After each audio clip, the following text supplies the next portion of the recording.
Waqt it-tielet laqgħa ta' konsultazzjoni pubblika dwar l-eutanazja volontarja assistita, uħud taw pariri dwar kif għandha tkun miktuba liġi u oħrajn esprimew riservi dwarha. L-iktar li spikkaw kienu l-esperjenzi ta' dulur ta' dawk li għaddew mill-mart u li appellaw biex kulħadd jitħalla liberu li jagħżel. Kważi b'7 snin, laqqas minuta ma tlaqnija, minuta lil mami, aħna u nibqu hemm sal-aħħar. Imma jiena x'inħobb il-uliedi, ma rridhomx ibatu moralment kif jiena nara lil-ommi tbati. Min ma jafx għal-affarijiet, jien iġieli noqgħod bil-għaġġ, ħalli jiena nħoss dak li jom qiegħda tħoss ġo dak il-qiegħda żodda. It-tabib tal-familja għalħuħ, iktar ma jitlaq malajr, iktar aħjar. U dak il-ħin tiksaħ, tibda tgħid għax ma konniex nafu l-konsekwenzi. Xi wħud saħansitra jemmnu li liġi proposta hija restrittiva, fost oħrajn għal persuni li m'għandhomx raba jieħdu ħsiebhom. M'għandix tfal, għada bidal mhux ħajkolli familja, nagħtu mod jiena jkolli aċċident u nispiċċa ipparalizzat f'sodda.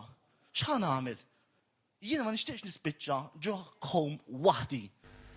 Ftit oħrajn minkejja dbatija li raw xorta esprimew il-fema kontra l-eutanazja.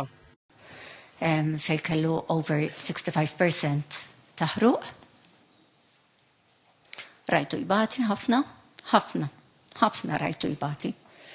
Meta ġejt informata illi there's no other treatment.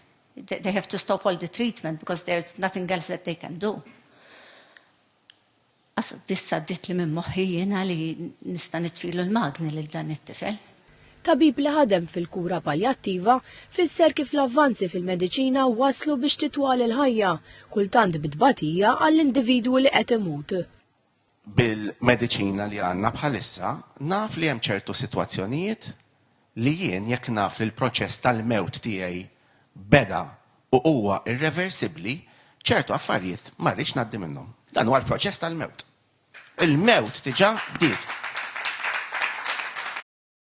Is-Segretarju Parlamentari għal Riformi Rebecca Buttigieg qalet li l-Gvern ser ikompli jiddialoga dwar l-eutanazja volontarja assistita u l-introduzzjoni tat-testament mediku. Qalet li wara kważi 5 ġimgħat daħlu aktar minn 450 sottomissjoni li se jkunu evalwati.